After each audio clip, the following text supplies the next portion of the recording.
Before we start this podcast episode, I would like to offer my condolences to the families of Rebecca Ikumelu and Gabrielle Hutchinson.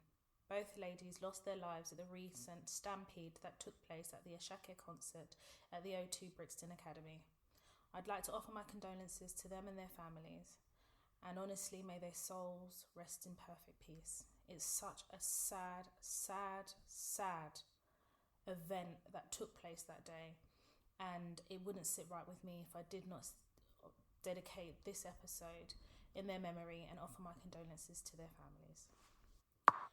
Until England admit their role in slavery, return stolen artifacts in their museums, and start the dialogue on reparations, they will never win a World Cup. That cup will always evade them. They should return our cups. And that was posted on Instagram by yours truly, Toya Washington. Hello and welcome to today's episode, which I have entitled Quiet Quitting. And I'm hoping that it will remain that title, because sometimes you know how it goes. We get into the episode and then the ancestors come up with an episode title, which is still the premise of the episode, but the title is always led by the ancestors. Before I start, I need to say I am absolutely exhausted. Exhausted, honey. And I think part of it is like, you know, when you get towards the end of the year, you almost feel this wave of exhaustion, especially if you've been doing the whole year at a certain miles per hour. And I definitely feel that way. I think that this year has been very eventful, and I know all of us have our stories about this year and the journey that this year has taken us on. I read this post that my friend posted, and I can't remember exactly what it said, but I think it was along the lines of wanting a refund for 2022. 2022 for me was just packed. I feel like I did a lot this year. I did my wedding blessing this year, which took everything out of me. The podcast, and there was so much stuff that needed to be done as part of that podcast, upgrade all my systems, work, my career. Honestly, I just feel very exhausted. But in the midst of that exhaustion, I do actually feel very grateful. I feel very grateful to the ancestors, especially when I look at my vision board and you kind of start doing that retrospective recce of the year. And maybe some of you don't do it. There is a podcast episode about vision boards, visions and manifestations, and I recorded it around this time last year. And what I tend to do around this time is look at my vision board and look at all the things that I manifested from there. And I have spoken about the power of manifestation and the need to have vision boards that hold you accountable, keep you on the right track, and give you clear objectives of what it is that you are hoping to accomplish that year. The vision board for me is above my workstation in my office space, and I look at it every single day. And honestly, I can sit here comfortably and say to you, bar maybe one or two things, everything on that vision board has been accomplished. And it's actually very scary, the things that have been manifested, the power of the manifestation. And what is manifestation? It's the power of the mind and the ability to put pen to paper and ask the universe for what you want, and then operate and manage yourself accordingly to manifest those things. So I definitely feel very grateful, very blessed, and very indebted to the ancestors who have allowed me the ability to manifest certain things, who have guided me, who have loved me, who have covered me, and continuously open doors, opens my mind, and continuously guide me. And I am just so grateful to have such loving, blessed ancestors. And I do need to do some more deviation and more devotion and thank yous to them. I will definitely admit that since I was ill back in October and onwards, that I haven't actually had the time to spend with my ancestors. So I definitely over the next few days will be doing that. And those of you who know me know I'm a very spiritual person. I believe in my ancestral work. I do ancestral work, and I will continue to do that as part of my lived existence. Now, I want to talk about quiet quitting, what it is, my interpretation of it, how I have gone about quiet quitting, and also how, give an example, for example, Meghan and Harry, who quietly quit or tried to quietly quit. And then obviously we need to talk about the Netflix show that is Meghan and Harry.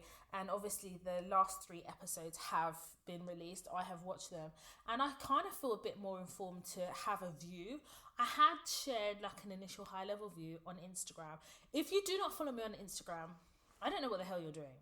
Like, you need to follow me on Instagram, because on Instagram, I am not only very active and very present. There's certain things I share on Instagram that I may not necessarily share on the podcast for reasons that my clued up sisters know. Do you understand what I'm saying? And I like the fact that Instagram stories is 24 hours. I love that. I love that for all of us.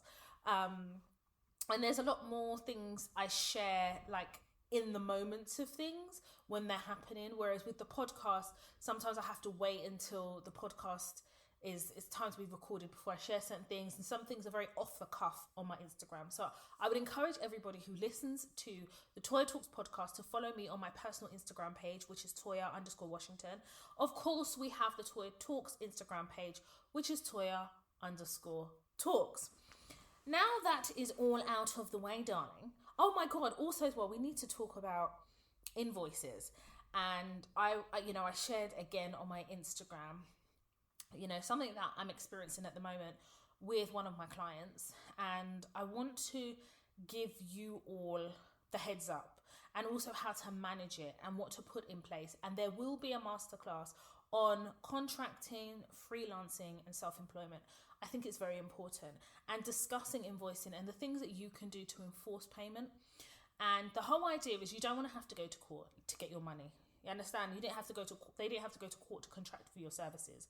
But what things can you do in place to almost put yourself in a situation where if you had to go to court, it's a slam dunk case. But in any case, before you actually have to consider court, what you can do to force the hand of whoever it is that you're working for to pay your invoice and pay it on time. Because there's one thing getting it paid, but paying on time is equally as important. So let's get into this episode, which is called quiet quitting. Now, the definition of quiet quitting, as I have Googled it, is the practice of doing no more work than one is contractually obliged to do, especially in order to spend more time on personal activities. Number 2, the practice of doing little or no work while being present at one's place of employment.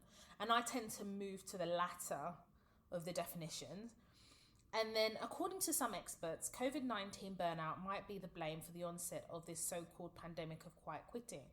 As initial layoffs in early to mid-2020 took place, employees who remained may have felt happy or even relieved to still be employed. Now, for me, the definition of quiet quitting is the mixture of point 1 and point 2. It is doing no more than you're contractually obliged to do, whilst working smarter rather than harder, and mentally distancing yourself from committing to do any more than you have to, while still being seen to be actively doing your job to the highest standard. And sometimes a minimum is enough.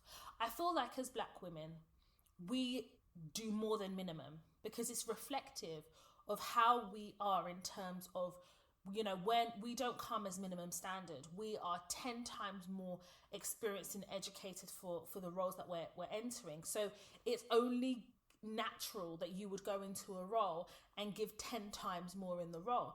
And the problem with that is, if you allow them to become comfortable with you giving 10 times more than what you are contractually obligated to do, you are going to suffer from ingratitude, burnout, and you're going to suffer from entitlement, because people are therefore going to feel entitled to that standard of work, whereas your counterparts who are doing the bare minimum are not being pressured to do more than the bare minimum, because they have worked out how to work smarter rather than harder. And I think as Black women, we overexert ourselves because subconsciously we feel that we have so much more to prove. And that is the beginning and the end of it. I would definitely put up my hands and admit that I was one of those people who would go over and above and over and beyond. And I felt like I really worked for my money, and I would be proud to tell like my friends and people that are close to me, I've really, and when my money would land that month, I was like, yeah, I've really earned it. And one day, in one of my previous roles, I done my job to the highest standards, you name it, over and above that job description, day in, day out. And I needed to take annual leave, and I can't remember what the reason was for, but whatever the reason was, it's my entitlement to take annual leave. And when I made a request for annual leave through a portal, my boss at the time approached me at my desk and she says, "Oh, you've put in a request for annual leave?" I was like, "Yeah." And she says, "Oh, I'd have to look into that, whether I can spare you the time off." And I just looked at her and I thought, I've not taken not one sick day. I've worked my ass off, and you're saying whether you can spare me the time off. So you don't see it as something that I'm entitled to or that I've worked hard for. It's about whether it's suitable and comfortable for you. And then that's when I realised, and the penny started to drop, that you could drop dead tomorrow, and believe me, they'll send flowers to your family. They'll pay your last pay. If they have to pay death upon service, they'll pay all of that. Once, obviously, they've drained your family full of documents to prove whatever. And then they'll re-advertise your role and get a new person in. And that reality became ever more clearer when I took the time off and the woman called me on my time off to ask me a question. And I thought to myself, I've entertained that and allowed that to happen because I've shown her that I don't even have boundaries within myself. I go over and above, and just because I'm taking annual leave doesn't stop or doesn't give me respite. The expectation is you give over and above all the time. Whereas if you do bare minimum, that's what they expect.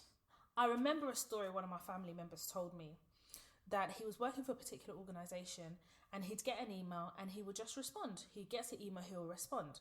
And one day when he was doing a one-to-one, his line manager said to him that when he responds to emails quickly, it's as though he doesn't have a lot of work to do and that he needs to space his responses and replies across a few days. And he came back and told me this and he was so confused. And I said, listen, what she's basically trying to tell you is that you're over enthusiastic about your job. What she's trying to tell you is that you're showing her up.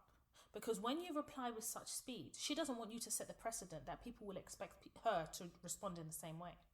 She is basically telling you that it's okay to do the bare minimum because doing more than the bare minimum is showing her up and demonstrating to other people in other departments, in other parts of the organisation, that she's not meeting that your same standard over and above. And he just kind of looked at me and shook his head, and I said that's the politics of where you work. And he took my advice, he heeded my advice, and he said that he never had that conversation again. But he was not used to doing bare minimum. But I guess, I don't know about I don't know in terms of, as a black woman, I know about the black woman work experience from my perspective, but the black man's experience in the working world, I'm not sitting there saying I'm au fait with it. I only know what I'm told by the black men around me and my family members. But I just remember thinking to myself, that's a classic example of doing more and doing over and above, and basically people telling you, do the bare minimum. And it does work in certain organisations and not others, and I understand that. But for the most part, if you set the standard and the tone of how you work, people will only expect what you give them. And that's the beginning and end of it. Now, when it comes to quiet quitting, I think quiet quitting is akin to doing the bare minimum. But the only difference is you know at the back of your mind the intention is to leave at some point, and you start to put certain mechanisms in place to distance yourself from that commitment needed, I feel, in a role that you've decided to take on.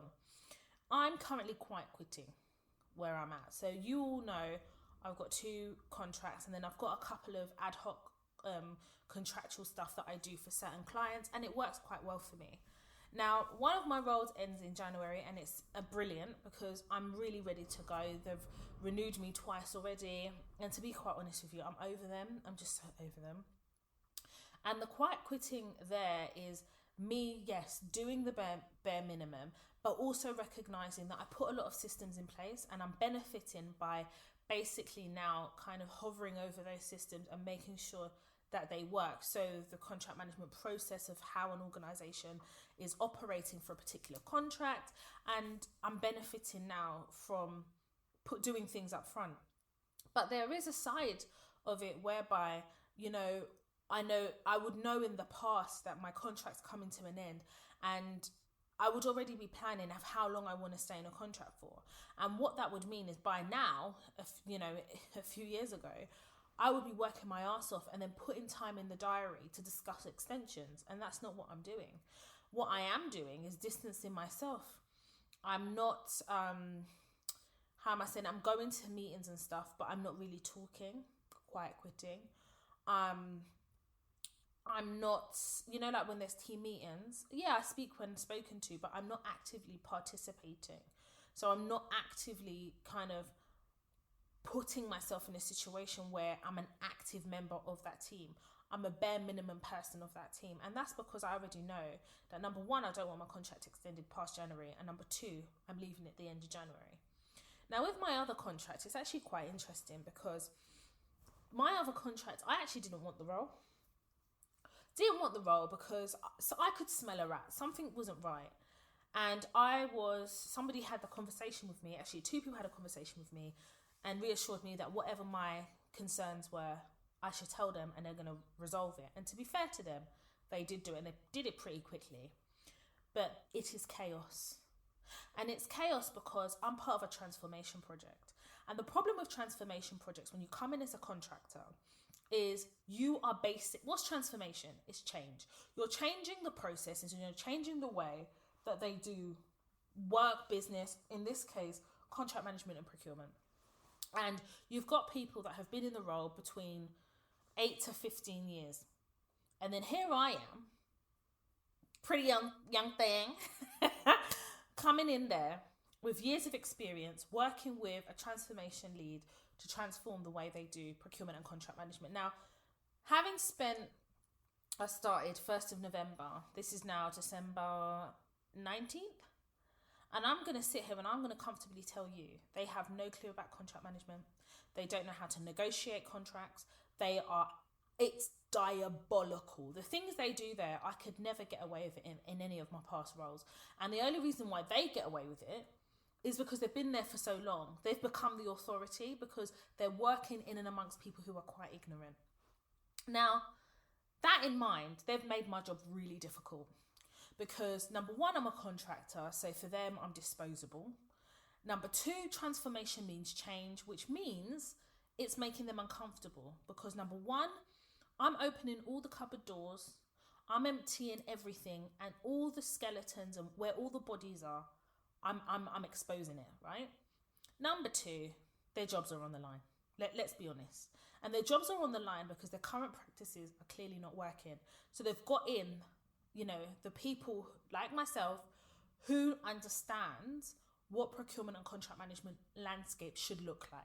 Okay, I've gone into organizations and put in systems, contract management toolkits. I've gone in there and put contract management systems, implemented them. So I've done the full sweep of contract management, not just the contract management lifecycle. I'm talking about the strategic element of it to make an organization more lean and more abreast of how contract management and procurement should be done. Now, I'm not sitting here telling you I know everything because I really, really do not. But the experience I have had has placed me in a good position to be in this role, clearly, because these people really fought for me. Even when I was negotiating the day rate, I put an astronomical, stupid something, and they just agreed. And I was like, when they just give you no choice, and you're like, all right, you know what, Toya, clearly the ancestors are doing something here. They're trying to tell you something. Just go with it. But these people are making my job really difficult, even down to, for me, that I've asked for certain contracts and they've basically told me they're not going to give it to me. And how am I supposed to deliver this project if you're not going to give me the contract? Now, if this had been a few years ago, I would be putting a meeting in. I'd be having a meeting with the director. I would be, basically campaigning for compliance from members of staff to get me what I need. I would literally be itching my head. I will be stressing. But I'm not here. I'm quietly quitting. I'm doing my job, the bare minimum. Because the one question I asked in my interview was, have you got buy-in for this transformation project from senior members of staff? And I was told yes, repeatedly. I even asked it via email before I accepted the role. They said yes. But you don't have buy-in. Because if you had buy-in, the project sponsor, the senior leadership, would mandate certain things. So that when I'm asking for something, I'm not doing back and forth emails with you. I'm getting it because it's been mandated about this project. That's not what's happened. You've got people in this organisation with Mickey Mouse titles. For example, one person has title lead, what's it? Oh, I've got to remember it. Lead excellence. And I'm like, there's no excellence here to lead, bruv. So I don't know what you're doing.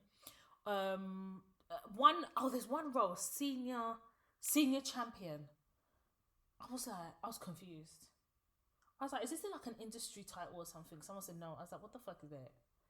So already you can kind of see that there's a lot of, and I've also discovered there's a lot of nepotism in this organisation.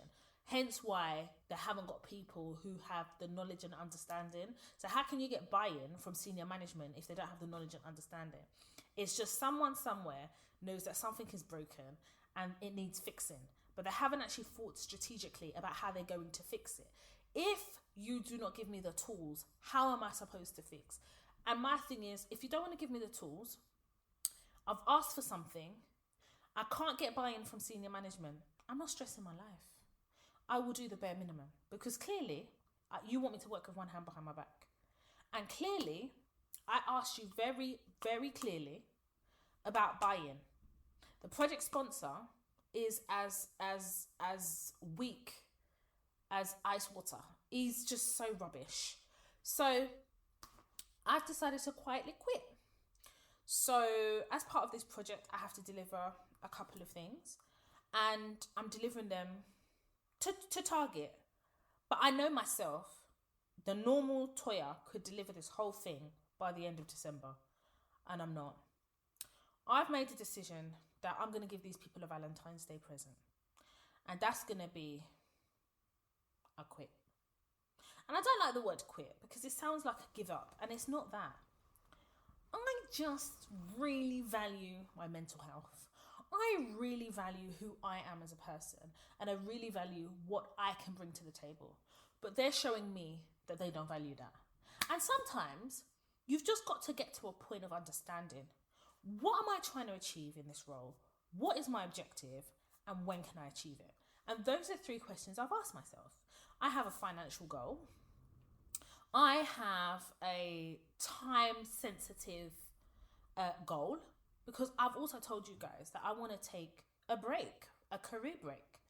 So it's all working out. The Valentine's Day present I'm going to give them is I'm contracting my services through an agency. So I'm going to give my notice period on the 14th of February, Happy Valentine's Day, to the agency. And I'm going to cite a few reasons. I don't have to. But in order not to burn that relationship, I will. And the thing is, I've been sounding this alarm since day one. Since nobody has decided to listen, I've had to quiet quit. I've had to remove myself. I'm outside of scope here. So it means that I can be very, very strict on the meetings I attend. I don't attend team meetings. Ordinarily, if this was back in the day, I would have gone to all the team meetings because I would see this role as part of me and who I am. But I've refocused how I see work, how I see my career, and how I operate in my career. Because I can only be in control of myself. And that has also meant taking a step back. Taking a step back. And what do I mean by taking a step back? It's consciously removing yourself and looking at things holistically. Now, the project that I'm on, the transformation project, needs to be delivered by the end of March.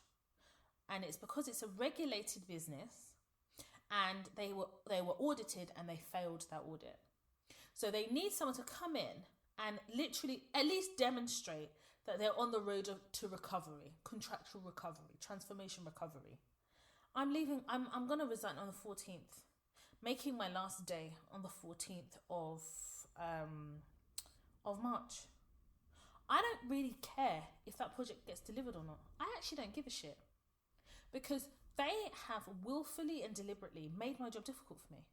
So when that happens, I already say to myself, Toya, this is not your father's business. This is not your business. You committed to something, but a labourer can only labour with tools. You cannot use yourself to now be a bulldozer. I can't do that. And moreover, stress is not a part of me. That's what I've decided. I am no longer going to house stress. No. Sometimes you got to remove yourself. And that's the quiet quitting. You know, it talks about, the definition I gave you spoke about COVID-19 and burnout and things like that. And I've shared with you on previous episodes my burnout experience. And I've told you guys the 2 years was in lockdown. I've never worked so hard in my entire life because of the type of contracts I was doing. And I had the support, I had the buy-in, but also I had to learn from that. Like, I had to learn from that stress that I endured. And whilst I had clear objectives, goals, and I was supported, and yes, I achieved everything I needed to, I had to also start, have conversations with myself about how far I was willing to bend myself before I would break. And even before then, I was already having those conversations with myself. So where I'm at now is learning from those past mistakes and not repeating them. Sometimes the stress that we feel is the stress that we allow and we let into our own lives. And when it comes to the career stress, the reason why, in my opinion, we really stress a lot is because we feel that every day we're going to work, whether remotely, hybrid, or face-to-face, we feel like we're fighting for our job all the time. I don't know about anyone else, but I can't fight for something that's mine. If it's mine already, why am I fighting? If I'm fighting, it's clearly because I'm insecure, or I'm insecure because they're making me insecure. And sometimes you have to take back the power. And I've chosen to take back the power in my career by, number one, contracting. That's how I choose to take back my power. And number two, by learning to quietly quit. So part of my quiet quitting strategy is also the practical element of quiet quitting. So what do I mean by that? Okay. I've already drafted my resignation. Hello. Because mentally, what that does to me, it sets it sets me up, and it sets the tone of how I approach each day. Because I know that I have a plan and I have a strategy, and that is Toya is on a mission. You know what I say? Mission possible. The mission is possible to quiet quit. Now, Toya, on a practical sense, how are you doing that? How have you started? So like I said, I don't go to every meeting. And if I'm asked to go to a meeting, I question, why am I going to the meeting? It's easier when you work outside of scope, I'll be honest with you. And it's easier when you're a contractor to think in that way. I will take that. But it's also a way to remove myself from being dragged into things that don't concern me. Yeah? So if the meeting isn't to do with this transformation project, you will not see me there. Or one guy I work with, he was telling me I need to go to a certain meeting because the CEO is going to be there. I said, is it to do with this transformation project? He said, yeah, but I said, is it to do? He said, no. I said, so you can't see me there. And I make a point. Now they've made me optional because they know that it has to be optional because the option I've decided is not to attend. So that's number one. Number two, like I told you, I've drafted my resignation. It's got the date there. It just needs to be attached to an email and sent. I've put a call in. So just before I send the resignation, 2 days before, I'm going to have a conversation with the agency because I'm choosing not to burn that bridge. Yeah. And that's because there's other people that work in that agency that I've got a really good relationship with and they have really good roles. So I'm being strategic. Now, don't get it twisted. Some organizations that you work with, whether you're a perm or a contractor, take resignations personally. And that's up to them. I don't care. And if they choose to take it personally, they are not the only agency in this country. Thank God. But from a professional standpoint, I don't think they will take it personally because I would have done November, December, January, February. I would have done 4 months, which is more than I would need to do to know that I don't want to be there. It's just that it works with my timelines in terms of taking a career break and financial stuff that I want to achieve, financial goals that I want to achieve. Thirdly, part of quiet quitting is also not allowing myself to be tempted. You see, once you make a decision to quietly quit, what happens is the devil will try to goad you. And the devil will goad you to quit or to resign or to leave before you have made the decision to go. Now, don't get it twisted. If things are intolerable, then you make that decision. But for me, I know that I'm being tried. And it's easier for me to, be able to pull away from it or not allow myself to be sucked in because I work remotely. So it means that the devil works harder because I work remotely. So they're trying to drag me into stuff. You understand? And when they try to drag me into stuff, I just go quiet. Because part of quiet quitting is doing it quietly.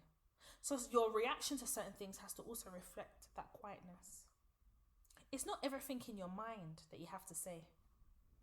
It's not everything you have to say. Sometimes you can know stuff in your mind and you know you will have the last laugh.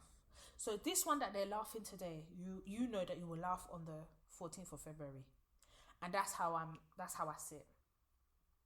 The people that refuse to give me certain contracts for me to deliver part of this project have been goading me. They'll be in meetings and they'll be talking.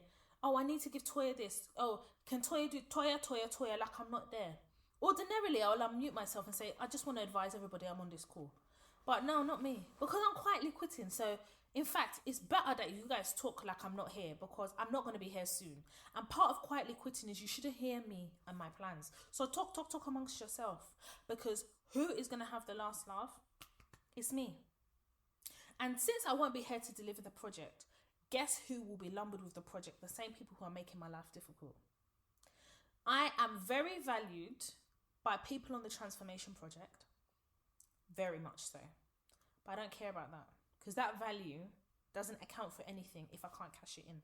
And I can't cash it in here. Hence why it's difficult for me to deliver this project.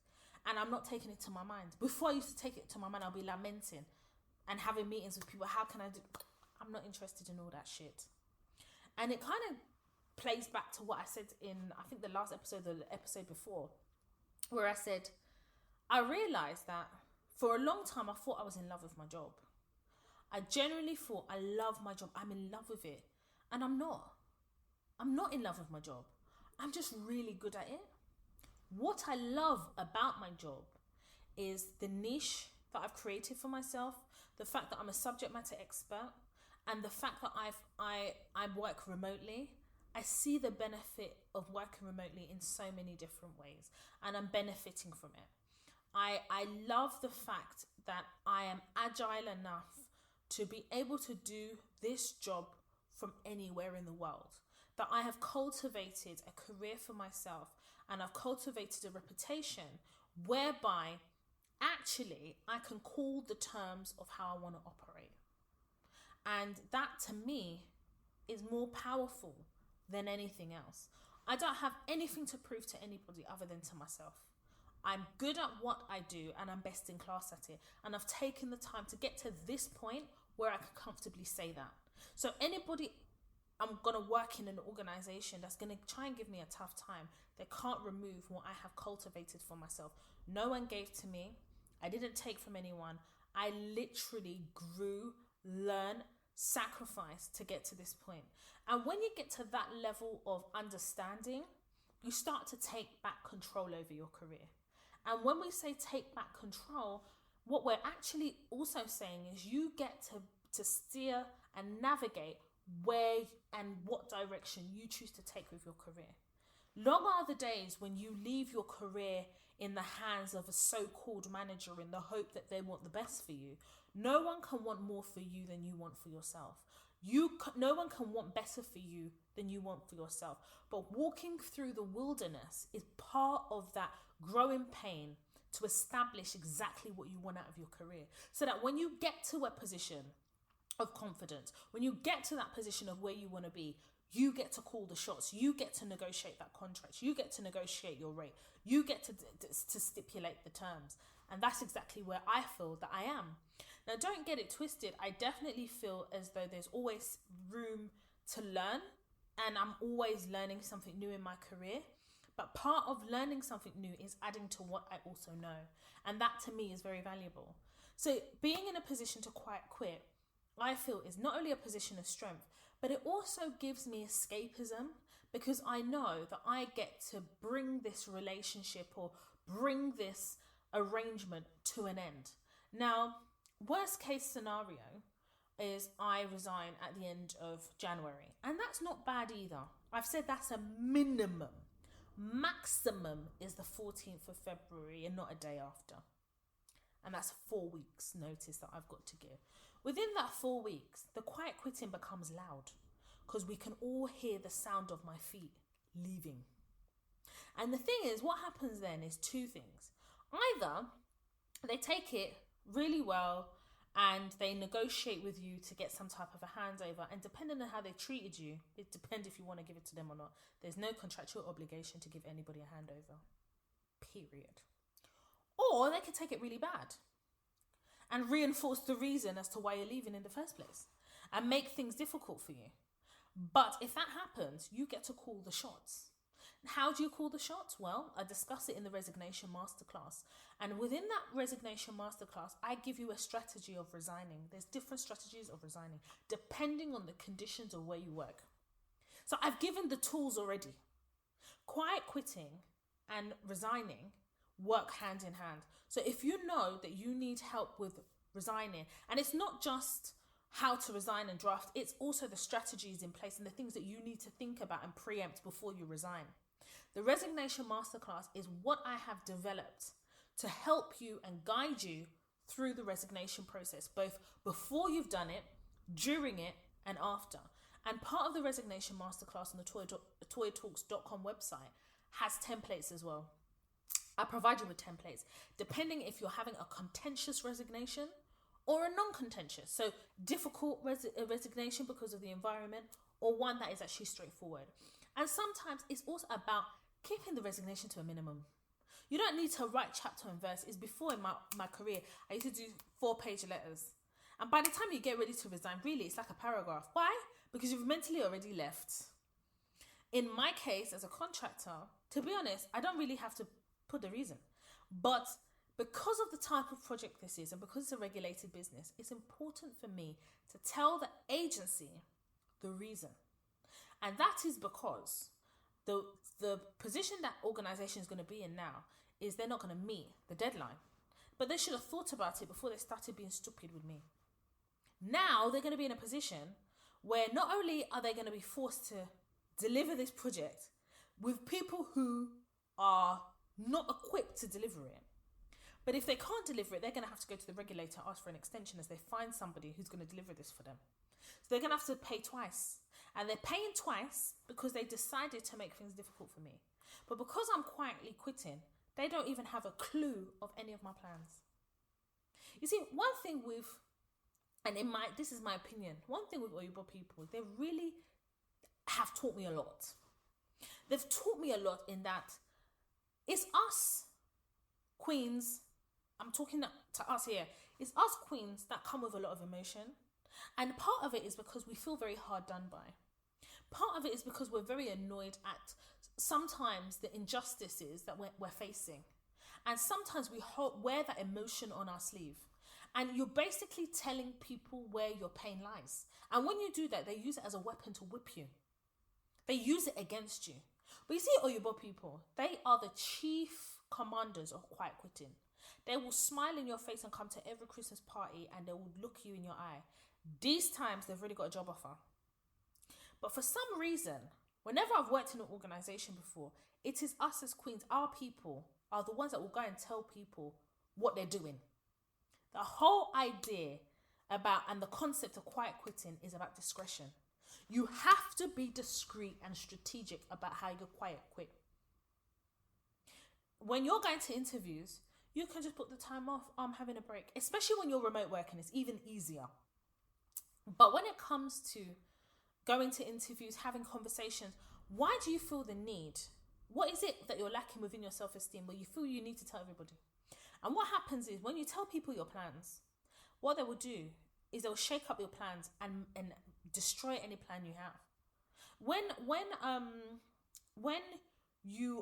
I'll give you an example in history. In history, when people are going to war, they're not telling each other kind of where their shortfall lies or where they're going to do the war from or what strategic alliances they've made as part of the war. No, everybody works in secret. Everybody works quietly because they want to have the upper advantage. And that is how quiet quitting works. You need the upper advantage. And the upper advantage is sitting there and planning your exit without making it obvious. As it stands at the moment, this organization does not have a clue. Why? Because I'm doing the bare minimum. If I'm in a meeting and they ask me XYZ, I will tell them A, B, C, D, F, G. And they'll even be shocked. Why? Because it's more than what they had before. I'm delivering, not at the speed I know I can, but I'm giving them a speed that is good enough for them because they never had any speed at all. Do you understand? I'm not coming to have any back and forth with any of these cockroaches. These cockroaches. I'm not here to have argument with them. They will do everything to try and antagonize me. It's not going to work. Because I already have a plan. So you trying to antagonize me the way I look at it is, I have a risk register, a mental risk register in my head, red, amber, green. So all these Stella and all the rest of them, they're red rag rating. So I already know when they're coming. There's amber status there. We've got amber people here. You know them ones where they go between red and green. We call them amber. And I've already done enough due diligence to know who is on my risk register. I've already done enough due diligence to know where the shortcomings of these people lie and where the antagonistic people will try to provoke me. But in order to provoke me, you also have to have access to me. And I have enough boundaries around myself that even if they attempted to infiltrate my boundary, I can already foresee certain things because I'm already focused and I'm already watching them. When you do enough due diligence, you start setting boundaries. When you set those boundaries, you then start to protect yourself. So quiet quitting becomes easier. They're not going to know what's hit them. Shebi, we're almost at the end of December. January, I'm going on holiday. By the time I come back 2 weeks later, Ngwa bye-bye. Who's the winner? Me.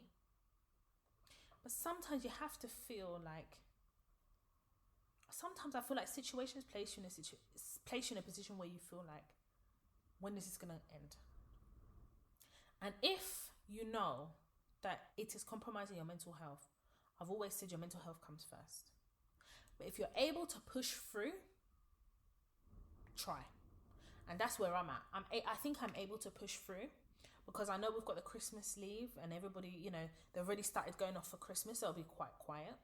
I know that December, by the time everybody comes back again, it's by the time everyone comes back, it's middle of January. That middle of January, I'm going on holiday anyway. And I'm taking my laptop on holiday. Yeah, I'll take it there. What do you mean? Do I need to tell them I'm on holiday? No, that's one of the benefits of remote working. I can work from anywhere and I don't need permission. Thank you. Now, I do want to caveat something. When you work remotely, it's not every organization that you have to tell when you're on holiday. You can just take it, especially if they issue you with a laptop, you can Practically take it with you. But I want to call your attention to something. There are some organizations that you work for, depending on the sensitivity of that organization, sometimes they have very robust IT, which means when you are connecting to Wi-Fi in that your international holiday, sometimes they can run checks and see that you're in a different country. Please be guided. Please be guided. Because I have a friend who's working in a organization, very sensitive organization, albeit that her work is not necessarily sensitive. She took her laptop abroad because she can. Why can't she? But she never really did a risk assessment. She didn't do it. Had she done the risk assessment, she would have, because in my opinion, that particular organization, I'd never take their laptop on holiday because of the sensitivity of what that organization does, irrespective of whether that sensitivity is not the work that she does. You understand? But because of the type of organization it is, they run checks. They ran a check. They found out on so-and-so date, she signed into using Wi-Fi with that work laptop. She was in Italy. And then another one, she was in, is it Casablanca? Mm-hmm. And now what happened is the manager contacted her saying that IT said that there was a risk that her laptop was compromised or something. Did she go to so-and-so place in so-and-so country? And she denied it. Now, that is a podcast episode for another day. But the reason I'm highlighting this to you, specifically remote workers, be guided. Now, where I work, the organization, the other contract that I work on, to be honest, I know that their IT isn't all that. I know that already. However, because of the type of contract I have, I can be anywhere in the world. Absolutely, because I work out of scope as well. I don't have to tell them where I am. I just need to deliver. It doesn't matter where I deliver from. And whilst I do have the IT equipment, they're not as robust IT-wise. And I've done my research. And also the organization isn't a sensitive one. They may be what they do may be regulated, but as a conceptually, as a company, what they do is not sensitive. Do you understand?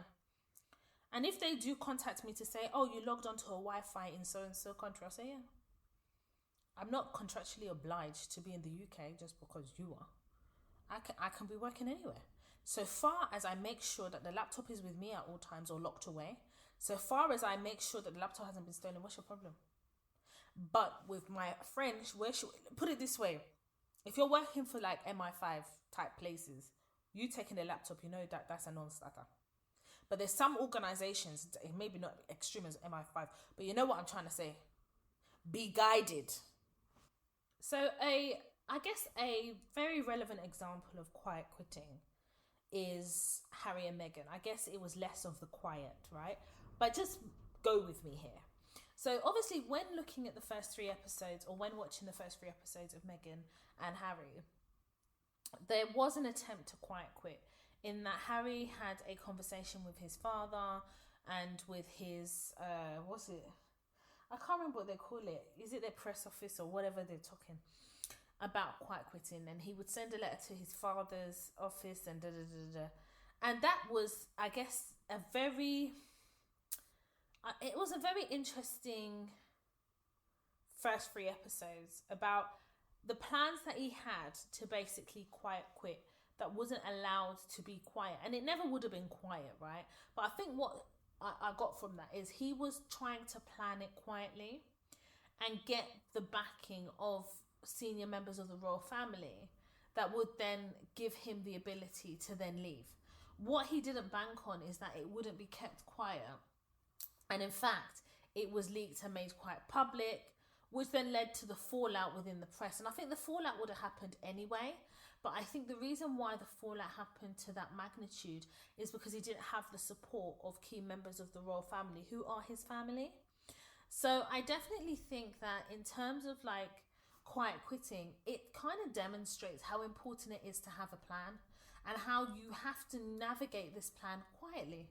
And the reason for the quietness is to develop the strategy that you're going to use to quiet quit, and also operating in that strategy quietly, so that when you do eventually leave, whether it's loud or not, it doesn't matter, because you've quietly and strategically navigated your way through. And ultimately, I think what that highlighted to me also is the need to have discretion in quietly quitting, because he wasn't actually given the opportunity to plan where he was going. I mean, I think there was a suggestion initially to move to Canada, but he wanted to quietly quit by strategically working out the plan. And that's what we're saying about our everyday quiet quitting, is working out and being strategic about what that plan looks like. If it's, starting to have interviews and starting to have conversations and starting to plan your exit by doing your resignation letter and keeping it aside until you're ready to do it and predating it. These are all the things and strategies you have to have in place to kind of support that transition out. And with Harry and Meghan, they tried and they wasn't afforded that respect and they wasn't afforded that privacy to be able to at least develop a plan and then execute it. So I feel like because they were outed, then it was almost like the plan was done publicly. It was just a lot. On the topic of Meghan and Harry, I do want to say that I do like Meghan. I have no issue with Meghan. I've always liked her, but I've also been very, very aware of her trying to mobilize black women because now she has recognized that racism exists. I find it really difficult to accept a couple of things that Meghan said, and I do find Meghan a little bit disingenuous in certain things that she had said. So for example, she talks about being about 10 years old or so, and she saw this sexist advert on TV. Then she mobilized herself, wrote to them and basically told them it was sexist or whatever words that she used, and they redid the advert. And I think she used the word activist. Whether she used it or not, the fact is, it was her asserting herself and defending her position as a woman and basically calling out prejudice, bias, patriarchy. So she was happy to be an activist for that. Then what she's trying to convince all of us is that when she was in the car with her mum, somebody called her mum the N-word. Her mum was so angry, clenched the steering wheel, but they never discussed race, racism, or that person's use of the N-word, which is racial discrimination. They never had that discussion. Now, if that is to be believed, I need to understand why Meghan was very forthright in asserting her activism when gender discrimination was present in that advert. But she didn't know how to have or initiate or activate her activism when it came to race relations. I don't understand.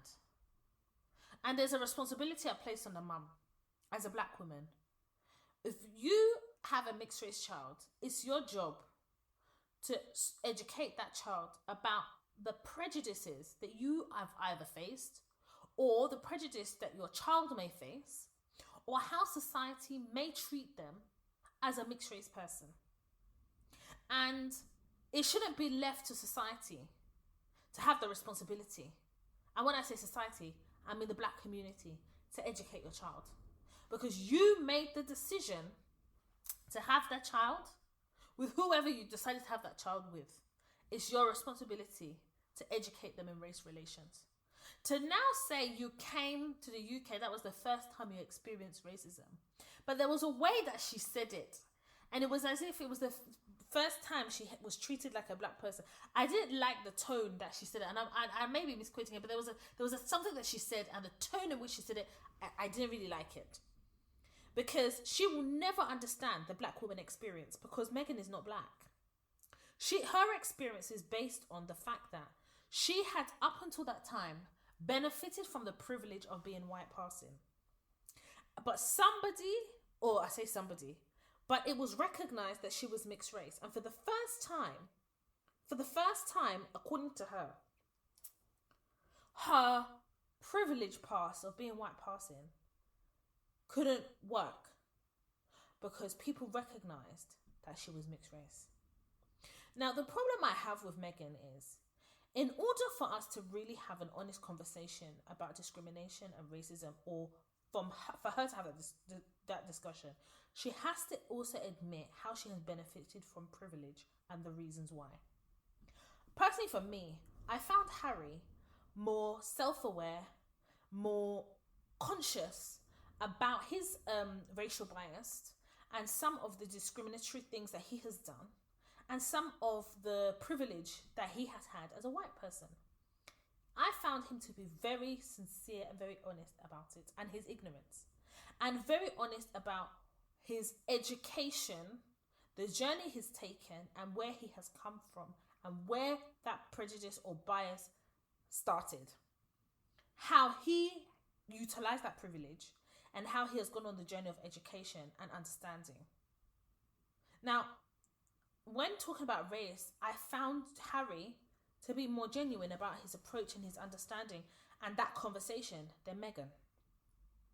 I also find it very hard to believe that in this day and age where people are Googling you on LinkedIn to check where you have worked, to check what breakfast you eat in the morning, that Meghan was told that Harry was a prince, or Harry told her he's a prince, and she didn't Google him. She's just being very disingenuous with our rubbish. You're telling me that you didn't Google? That's not true. Because at least the one thing you know is his mum at one point was one of the most famous women in the world. So don't sit in my face and tell me you didn't Google Harry. She tried to say that she just looked him up on Instagram to see from his perspective who he is.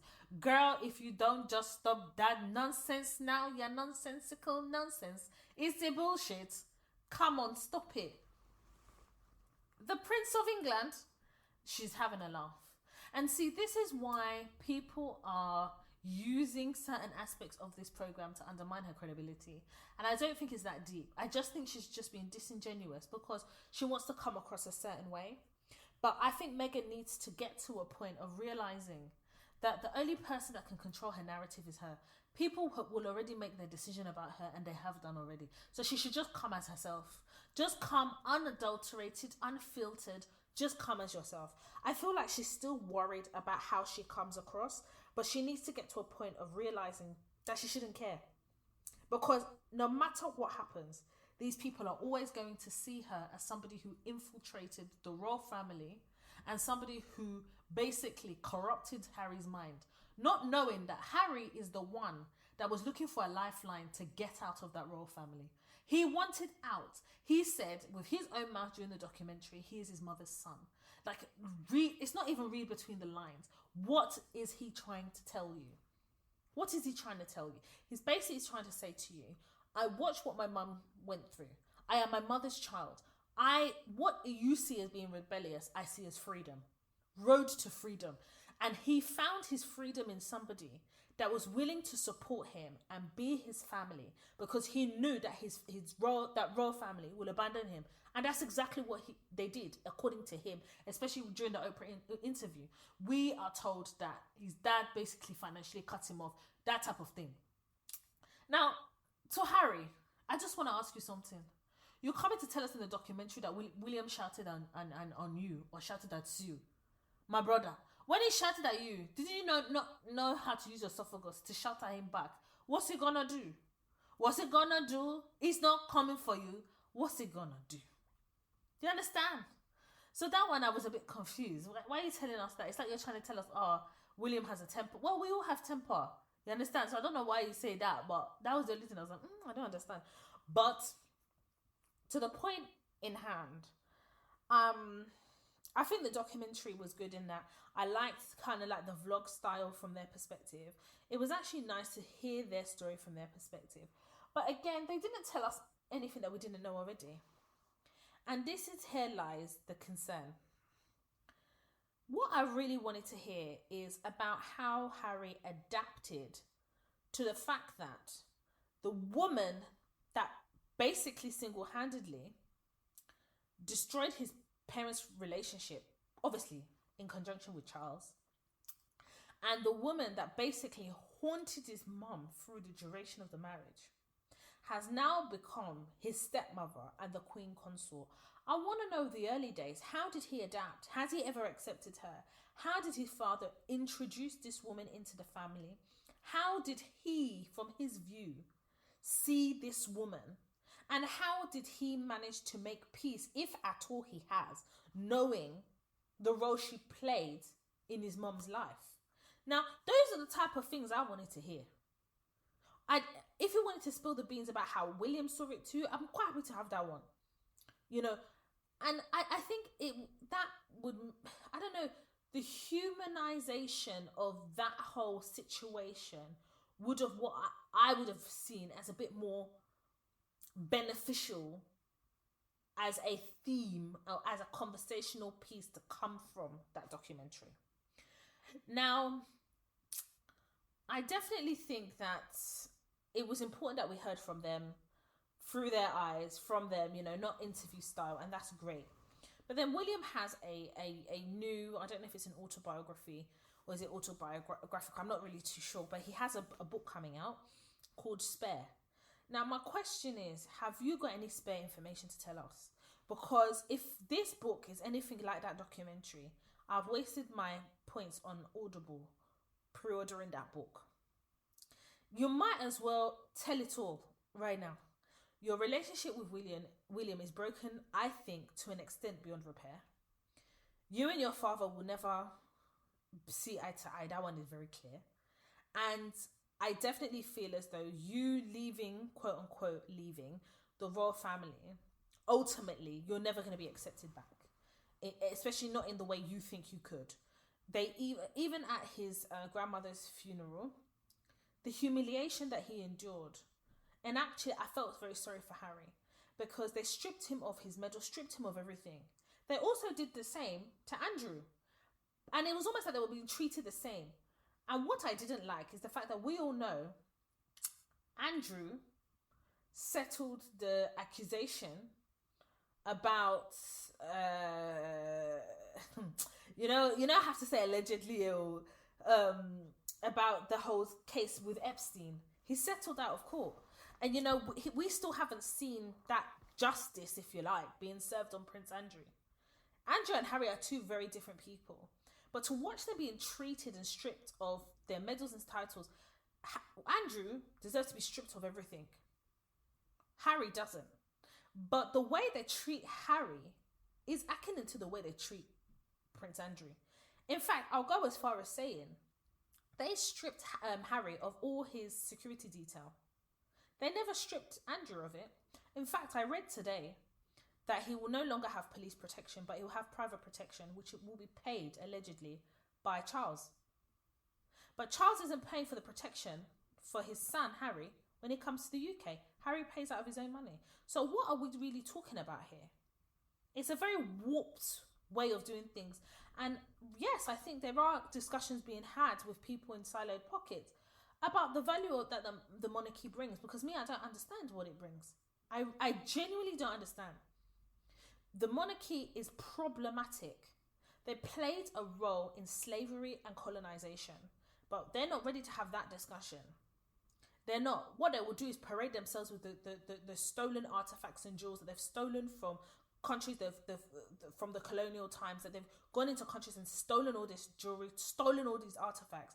Then they'll come and do coronation wearing those same jewelry, taunting everybody and reminding us about the history of where those things came from. For me, the monarchy is outdated, problematic, and continues to be problematic. But no one wants to have that conversation. Let's watch this space. But for me personally, Harry and Meghan, no more Netflix. Because unless you're really ready to net the flicks, don't flicks the net. I don't even know what I'm saying, dear.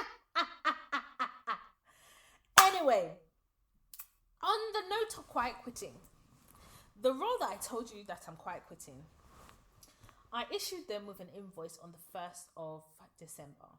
And I managed to negotiate within my contract 14-day payment terms, which means that upon receipt of my invoice, they've got 14 days to pay. Now, that 14 days elapsed last week. I think it's last week. Thursday. So that last week, Thursday. No, it's last week, Wednesday.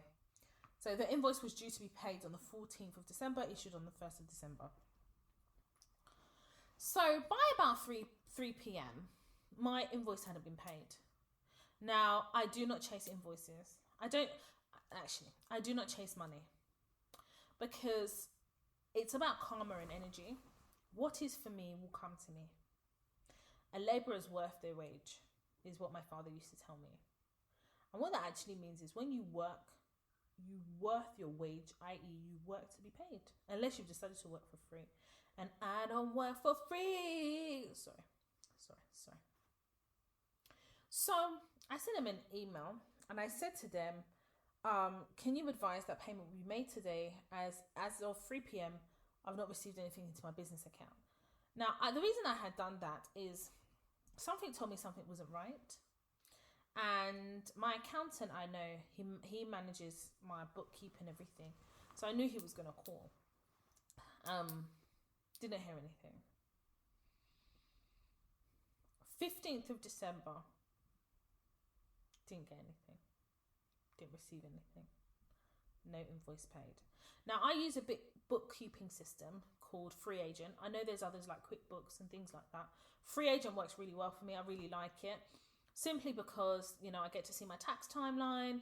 I've made it sync with my online business account banking. So it works really well. I'm able to give my accountants access to Free Agent to file any tax returns, VATs, corporation tax, any self-assessment, they're able to do it. And I've worked with that bookkeeping system now for a couple of years, so I'm very au fait with it. I was able to issue the invoice through the bookkeeping system, so then the system's able to track when that invoice is paid. So as part of it, it sends a reminder every 2 days that an invoice is late. Now, I've never, in the history of contracting, and I've been contracting for almost 6 years, have I ever had an invoice paid late? Never. Partly because I work for really big organisations, but partly also because a lot of the organisations I work with are very ethical with their contractors or freelancers, because they need us. You don't pay us, we down tools. But this agency, very bizarre. So I decided to send an email, and that email is more about putting them on notice. Now, I wanted to put them on notice that for every day the invoice is late, I reserve the right to then reproduce that invoice to include the statutory late payment charge of interest for each day the invoice is late. That statutory interest is 8% per day. And also, in addition to that, I will also be applying interest based on Bank of England base rate. As of Friday the 16th of December, that was 3.5%. So 8% plus 3.5% every day. I reserve the right to add that. In addition to that, any penalties for late payment of any direct debits or any financial obligations I have that therefore leads to any late payment fee, I reserve the right to pass that on to the agency. So I have an obligation to tell them that. And now I have an obligation on 2 points. One, because if I was to take them to court for unpaid invoices, I need to show that I gave them every opportunity and every opportunity to pay it, and also place them on notice of my intention to add further fees. That's the first thing. Secondly, I put them on notice. Also, it serves as a reminder that you haven't actually communicated to me the reason for this late invoice. So for me to send this to you now, I'm just putting you on notice. When I sent that email to them, I got a response. And the response was that they're having issues with their bank, that they're working really hard to resolve it, and they're really apologetic, and they'll get my money to me when it's resolved. And that is not good enough. because you're not telling me the issue, and you're not giving me the solution, and you're not giving me the date of payment. So therefore, you're not telling me how late this invoice is going to be. Now, bearing in mind, these people don't know my financial commitments. We're living in a cost of living crisis, and this is Christmas month. Full stop. I've never had an invoice paid by them. This is my first invoice. So I don't even have something to measure them by. Do you understand? So I can't sit here and say, oh, they've paid every invoice on time. This is an anomaly. This is my first invoice. And what this shows me is there's a lack of communication, lack of professionalism, and also I also have concerns about the contractual flow down terms that they have with their end client. Because remember, my services is going into client B, but client A is the agency because that's who I have the contractual arrangement with. But I know that client B and client A, who is the agency, have a contract. So client B gives the money, gets invoiced by my agency, client A, and client B, who's the end client, pays the agency. The agency take whatever fees they've negotiated to take, and then they pay me my invoice. Now, whether that agency pays them or not, whether that end client pays the agency or not is not my business. I don't give a shit. All I care about is I get paid because my contract is with client A, which is the agency. Do you understand the contractual landscape and the contractual relationship here? It's very simple. So I didn't respond straight away. I think it was the next day. I get a call from the CEO. And the CEO says to me, Toya, we've been locked out of our bank account. And therefore, it's not just you as a contractor. There's other contractors on our books, or freelancers, we haven't been able to pay. However, I'm going to come to you with an update. I says, that's not good enough. I said, I'm really sorry, but I appreciate the sentiment in that this is your business and that you're calling me as a CEO. But I'm really sorry. If you go past your agreed overdraft limit, the bank sends you a text. If there isn't enough money in your account to pay direct debit, sometimes the bank may honour it, but they'll give you a text and say, you need to pay this or put money in your account by so-and-so time, otherwise we're going to charge you. They give you notification. What you're trying to tell me is that you were locked out of your bank the day my invoice was due. And you found out the day my invoice was due. And I find that very hard to believe. I said, you've had 14 days to pay that invoice. Now, if you have been locked out of your bank, it's again not my problem. You have to work with your accounting department to figure out why it has happened the week before Christmas. And if you can't conclude it, that's a matter for you.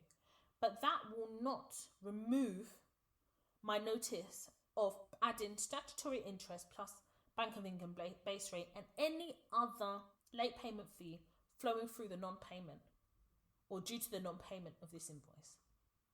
He said, Toya, completely understand.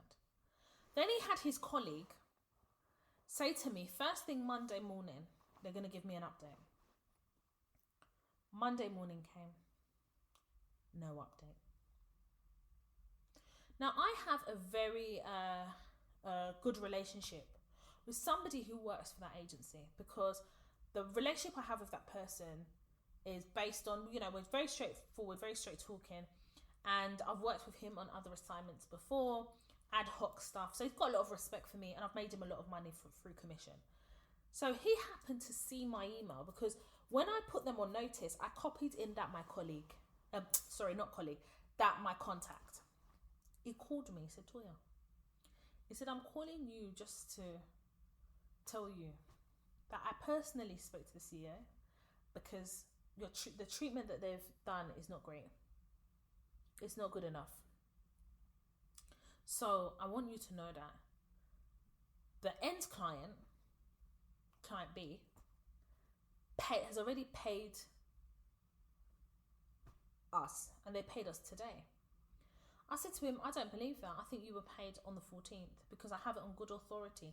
In fact, that your client has told me that, because your client coincidentally emailed me and asked me if my invoice had been paid.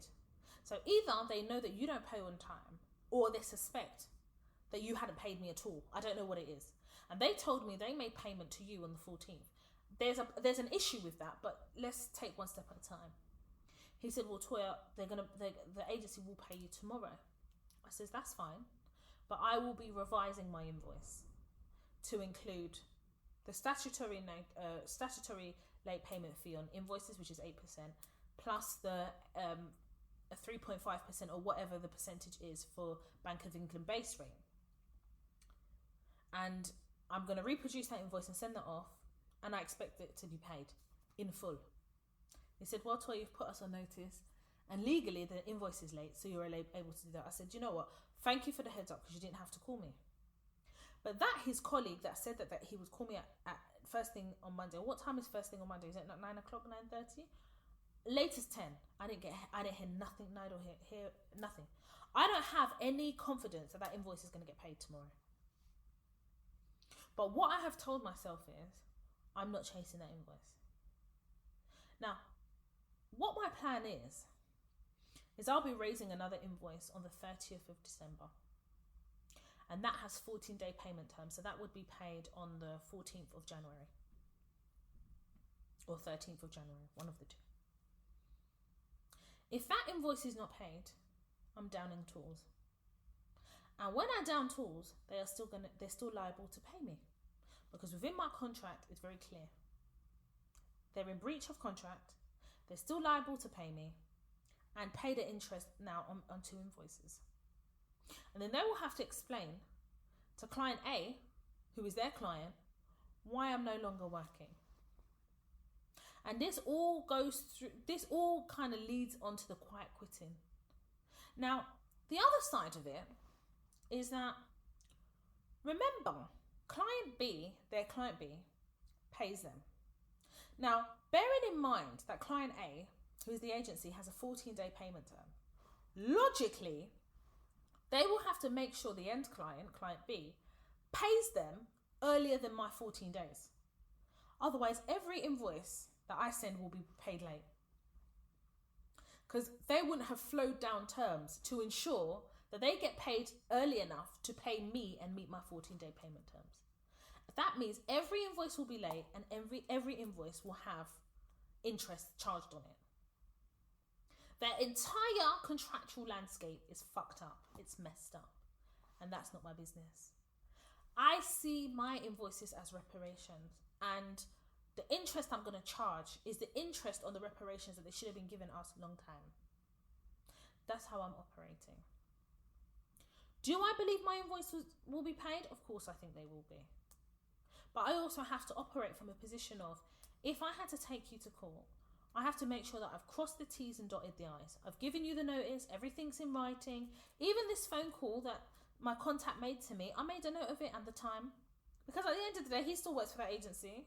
Okay, cool. You wanted to give me the heads up, but I don't know if you're colluding with the CEO. I don't know. And I don't trust any of these people. The only person I can trust is myself. Whether you are a freelancer or a contractor, whether inside or outside of scope, you have to have a watertight contract. You have to be able to know what mechanisms you can use or pull at if there is any type of a breach of contract. Late payment of an invoice is a breach of contract. Now, the agency my contact tried to say to me that the contractual relationship they have with that end client is when they're paid, then I'm paid. I says that doesn't even make sense. Doesn't work. Because if that's the arrangement, why would you agree to 14-day payment terms? From 30 and I negotiated it to 14, then you shouldn't have put that in there. You should have put paid when paid. And he went quiet. You need to understand the fundamental basic aspects of contracts. Basic. I didn't tell you to be lawyers overnight, but when it comes to payment terms, you need to understand it. Now, because this has happened to me as a live example, I know how to deal with it, and that's what I'm doing. But I also recognize that when I discussed this very briefly on my Instagram, there was a lot of freelancers and contractors, both inside and outside of scope, who were like, oh my God, Toya, we did not know about the all this stuff and all the interest that we can add, and you know, if we had like a penalty due to a late payment, a direct debit or whatever, that we could pass on cost. We didn't know any of this. So I have committed to do a masterclass on this, and I'd call it something like contracting or freelance terms and conditions, or contractual payment terms. I'll call it something. So I'm planning over the next couple of weeks to record that, and it will be in the catalogue of masterclasses on the toyatalks.com website, because I think it's so important, down to the emails that you send them, because as you're enforcing your right, you're also building your case. Just in case you've got to take them to a small claims court. Now, the view is that you don't want to have to do that, because you're going to have to fork out money to go for a small claims court, right? And you can do it electronically. You don't have to go to court for a small claim, depending on the value. But the point is, you just want to get paid. So sometimes you've got to squeeze them in such a position that they have no choice but to come up with the goods. And I've said full and final payment. In my email, I was very clear. Part payment or partial payment is still a breach. It's not payment. Full payment, including interest or any tax, VAT, interest, whatever, is considered and deemed full payment of that invoice. But I think it's important for me to do a masterclass to make you clear about the basic and fundamental contractual landscape, so at least you understand it, then how to enforce your contractual rights, and how to ultimately get paid. Now, in the event that you're not getting paid, how you will then frame it to the court so it's open and shut case, because you don't want to be trading proof and everything. Do you understand what I'm saying? So I've operated from a position of enforcing my legal rights to do certain things, whilst mentally at the back of my mind preparing, if I had to, go to small claims court and have an open and shut case. And remember, when you go to small claims court, you are also going, as well as the invoice and the interest, you're going to be claiming for costs and time as part of your costs. So I think that it would be beneficial to do it in a masterclass. And I want to take this opportunity to say that as a contractor and freelance, this is why when perm people are hating on us or how much money we make, I get pissed, because you're not ever thinking about whether you're going to get paid, permies, because you know at the end of the month you're going to get paid through payroll and HR. When you're a contractor or freelancer, you are your own HR, you are your own payroll. But in order to be efficient at it, you need to understand the fundamental aspects of contracts. You don't have to be a lawyer to understand it. You just have to know it well enough to enforce it, implement it, either within your contracts or within your invoices. Even within your invoices, you need to have certain terms in your invoices. You've got to have a clause in your invoice. And again, I have those clauses in my invoices. I'll put you on notice and still put you on notice in the invoice. And there is a lessons learned for me here as well, in that, you know, I think something that I learned through this is that no matter the organisation in terms of the agency, or no matter how big they are, they can default on your invoices. They can. And because I hadn't experienced it before, I thought, what's the likelihood? And I had it as quite slim. But it's 50-50, especially since COVID. I feel like a lot of organisations are very flippant about certain things. And I think when you penalise them by adding interest, you set a precedent. But if you do not enforce or invoke interest and you just sit there, it's like sending a message that you're accepting that your invoice is going to be late, number one, but number two, that you're not going to apply interest. No organisation wants to pay interest because they're paying it out of their own pocket, especially if the end client has already paid them. So I just wanted to share that, and hopefully it's helped somebody or many people out there. But also I'm sharing it because I'm going to do a masterclass about it, and I will attach this podcast episode as part of it so you can hear it again, reiterated, you know, very raw, because I'm in that situation right now. But also, you know, I will give you an update about the invoice, because it's now 15, 16. And the other thing is, I need to actually do some research to see if I can add interest on the weekend for weekends.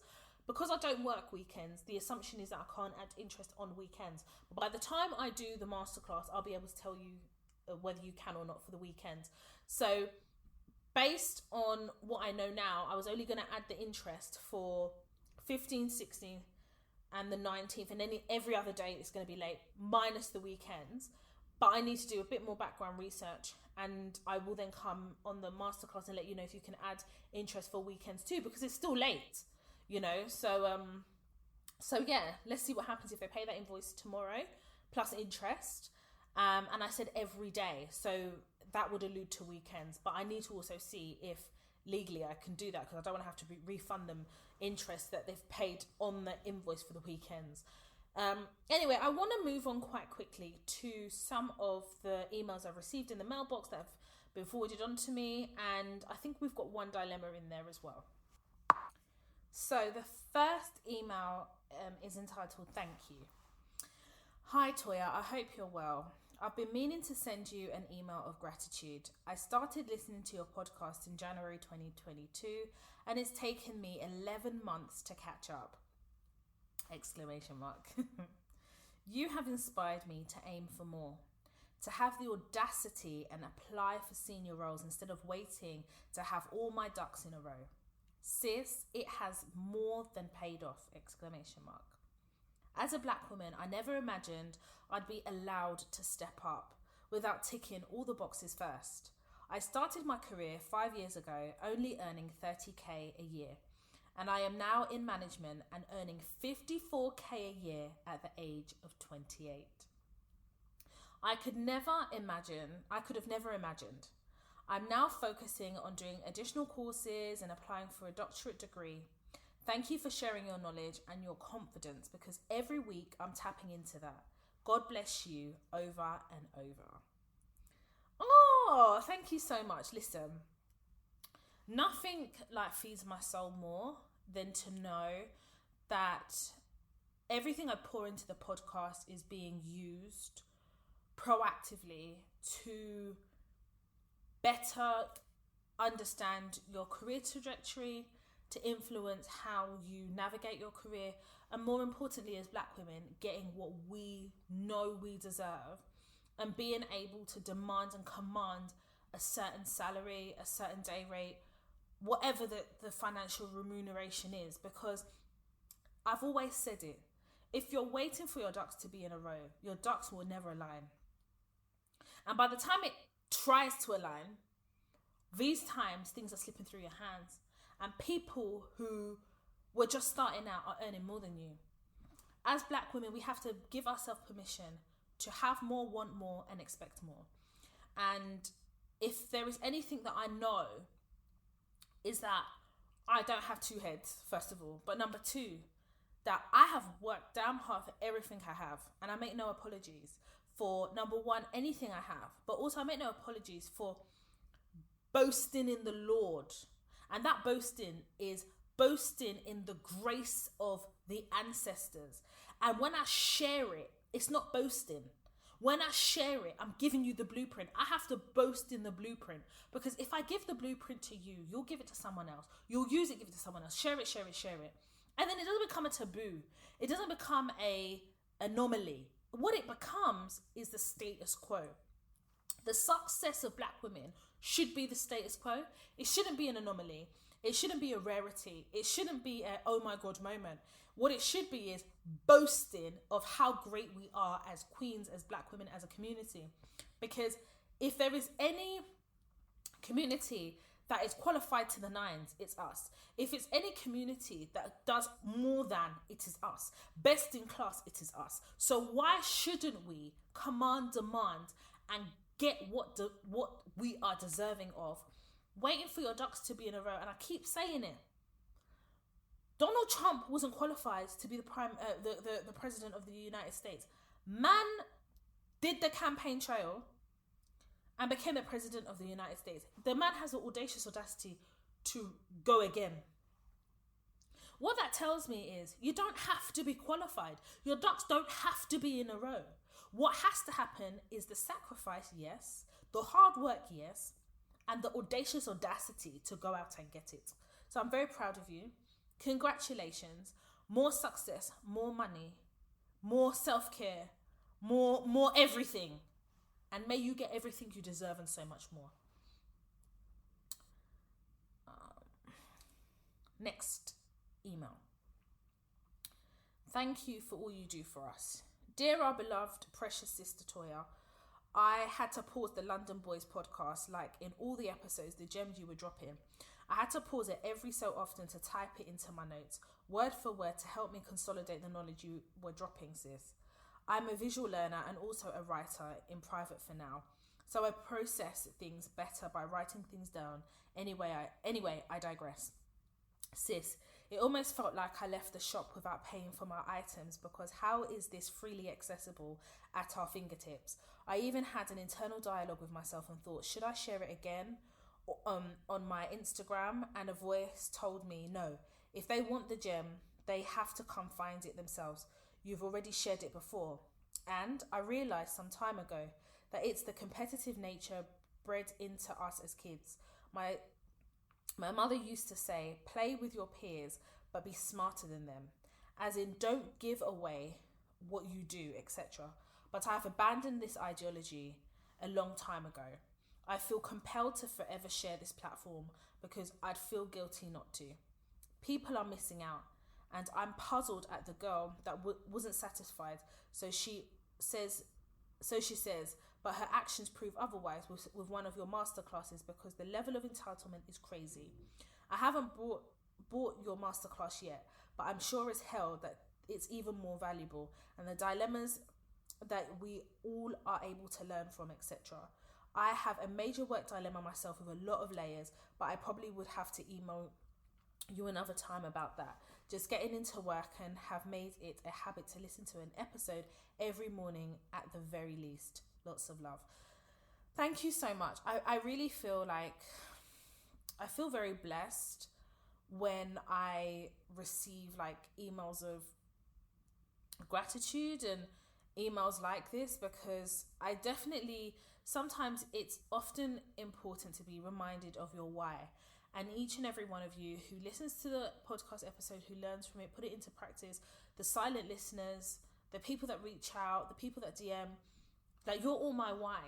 Do you know what I mean? Even like today, I'm absolutely exhausted. I'm so tired. I literally have set up everything on my bed to record. And I'm dedicated to providing the content and to sharing and to doing the lessons learned and being open and transparent. But sometimes you need to be reassured of the reason why. It's like your career, right? Like, you need to be reassured as to the reason why you're doing it. Like, does it make me happy? Yes, it does. Okay, my why. You know, is it the money I want? Yes, it is. Okay, my reason why. And I think in everything that you do, you need to have a why.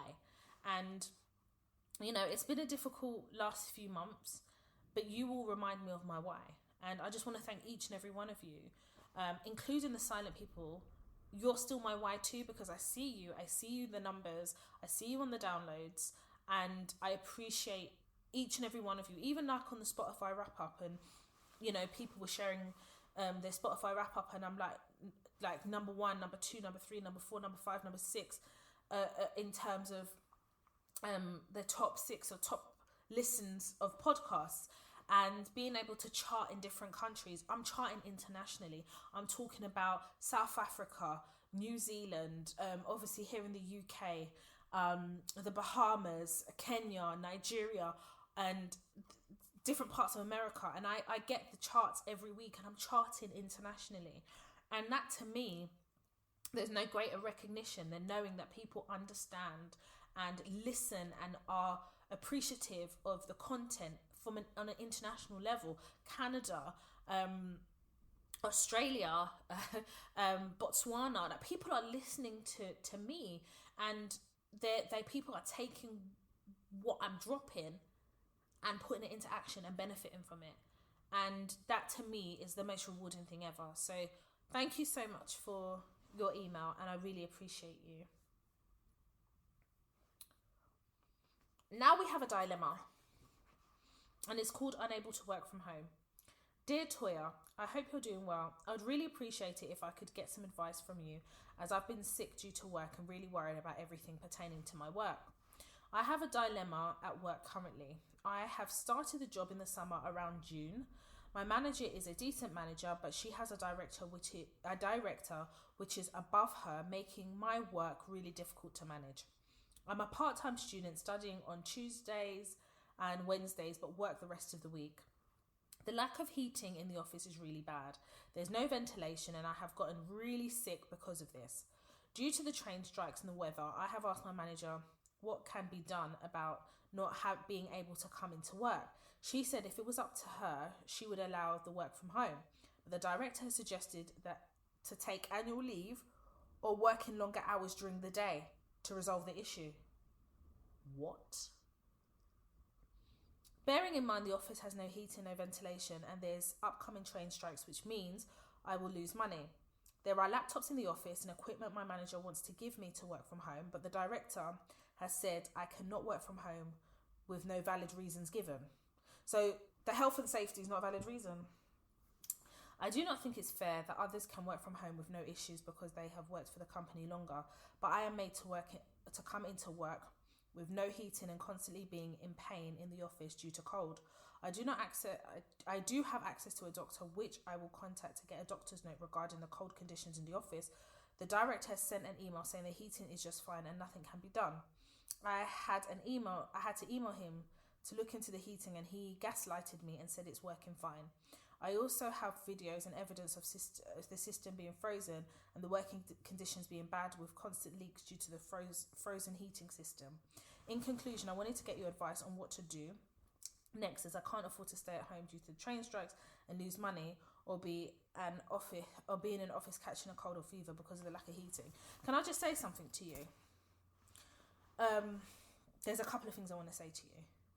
You don't wait until the train strikes to get to a point where you're asserting your rights. And I think you've gone about this the completely wrong way. You should already have a doctor's note. You should already have that. That's the first thing. The second thing I'm going to say to you is, I don't think you've managed this very well, because all these chit chats you're having, where is it in writing? Now, the first thing that I would do is I would issue an email. And that email would be basically that you've taken advice. Now, when you say you've taken advice, they don't know if it's legal, they don't know what it is. You've taken advice on the current working conditions, which are intolerable, and the health and safety concerns that you have raised on numerous occasions, and I'd attach the pictures. Given the health and safety issues and concerns that I've raised, it has now had a direct detrimental effect to my health, and there is a clear correlation between the cold and the lack of ventilation in the office and the cold and suffering that I have had to endure. And despite me raising this, I have been gaslit, and I have gathered evidence to support these claims. This is a health and safety issue, and bearing in mind, as my employer, you have a duty of care towards me. This duty of care has not been directly used in protecting me, and actually has left me financially at a disadvantage due to the train strikes, and at a disadvantage because of the health concerns I have raised on numerous occasions. Therefore, I am officially raising this, and I am officially requesting work from home. And I have taken external advice about this, and I give you 7 days to respond. You need to take that approach now. You have to take that approach because they're not taking you seriously. You've got to take that approach because other people can work from home. So it's personal and you're being penalised, and you need to put it in that email. That you have been singled out because you've only been working there since June. When people who have been suffering the same issues as you are able to work from home because of their length of service. And that is a form of discrimination. You need to write it there. Listen, if you're going to come, you have to come with your chest. Because you're losing money. You're losing money of no fault of your own. How can train strikes the solution be to work longer hours to do the work? In the same code, they want you to work longer hours. It's inhumane and degrading treatment. You need to write that in that email. Everything I've said to you is the letter that you send them. You give them 7 days to respond. So if you don't get if there's no response within 7 days, you're going to have to seek legal action. You have to write it like that. I'm sorry. Because what they've basically said is they don't give a shit. So you can't give a shit. If you are choosing not to go down that road and do it how I've said it, then you're going to continue to have these issues. Bearing in mind there's going to be further train strikes, further industrial action over the next coming months, and continuously. It's not going to stop. The cold, we have winter longer. So winter will continue up until April. So you have to decide what you want to do. My advice to you is as I've advised you here. And then what I would suggest is, if they continue to refuse, then you have to go to ACAS. ACAS, I think it's acas.gov.uk is the website. And then you have to go to mediation. Because what this is actually constructive dismissal, if you think about it. They're basically trying to make work intolerable and forcing you to resign. And they're discriminating against you because of length of service. You need to write it there. This is a one-pager. This is not a 2-page letter, 4-page letter, 3-page letter, 6. It is a one-pager, and I've literally dictated the letter to you here. If you write it like this, they're not gonna like it. But I'm telling you, when they do the balance of risk and probability, based on the evidence you'll attach to them, and because remember, the evidence you attach, just attach 1 or 2. Don't attach everything. Keep some. I'm telling you, they'll give you work from home. It's discriminatory because of length of service. It's a breach of health and safety. It's a breach of their duty of care. They don't want it. But I'm going to ask you to learn the lesson here. You don't wait until you're sick to enforce your rights. Sometimes you have to preempt certain things. Health and safety is a number 1 non-negotiable in the workplace. Duty of care is the duty organizations have to create a healthy and safe environment for you to do the work that you're employed to do. None of these things are present here. You have a problem, Houston. Hopefully this helps you. Please keep me updated. 1-page letter is what I've quoted you here. What I've even quoted is even half a page. 1 page. If you do it like this, I'm almost guaranteed that they will do something that will benefit you. Now, your manager, you said she's a good manager. She's not a good manager. A good manager manages and manages up. She's not a good manager. She's got very many blisters on her butt from sitting on the fence. So you have to now assert yourself. If I were you, I would still say to her, if you want me to work longer hours, I'm willing to do some work at home if you issue me a laptop, just so you can get that laptop. Once you've got that laptop, there's no how you can't work from home. Do you understand what I'm trying to say to you? Sometimes you've got to get them in a tight corner. I hope this helps. Please email me again if you need anything further. But if you do it how I've said it, I'm sure it will pay its dues. And I hope you all have learned from this dilemma. And this is the reason why I only work remote. I can't do this. The most I could do is hybrid once a month. But even then, believe me when I tell you, that once a month, they may not see me. I'm not even bringing that into my existence. I do remote. That's just the thing. I've got an office space here. I've got my own equipment here. If you want me to give me your equipment, exactly that. I'm not really very ready for this shit, to be honest. And this reinforces why I work remotely, because I can't handle these people. It's like they're mad. It's like COVID didn't happen and they wasn't on lockdown. A lot of organizations have had to mobilize work from home. It's not a new concept. It's not a foreign concept. What it is a way of working now. Some organizations are trying to sell remote working as a benefit. It's not a benefit because you're still using electricity in your house. Work from home benefits those who understand the value of work from home. There's some people, for mental health reasons, whatever, they want to be around staff. I think especially people who have just come out of university, sometimes it's very good for them to be in a work environment. For people like me, it's not, because I feel safer being black working remotely, and that's just safer as a black woman working remotely. That's my thing. And in this case, based on the situation, I don't see why you can't work from home, to be honest with you. Especially because it's not a foreign concept. You've got people working from home in your organisation because they've worked in your organisation longer. You've been there June, July, August, September, October, November, December, 6 months. So what is the length of service you have to do to be able to work from home? What kind of rubbish is that? No. I would even go as far as finding a health and safety policy and attaching it to your email and sending it to them just to remind them, stupid people.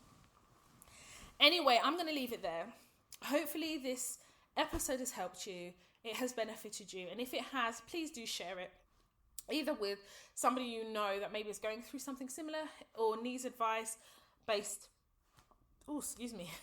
based on the themes of this episode. Make sure you share and make sure you really just take in a lot of the themes that I have shared here on the podcast. This is the last podcast episode of this year, which is 2022. I'll be back in January 2023 for a brand new episode of the Toy Talks podcast. If you want to follow me on social media, I am, as I've said before, on Instagram. My Instagram page, my personal Instagram page is Toya_Washington.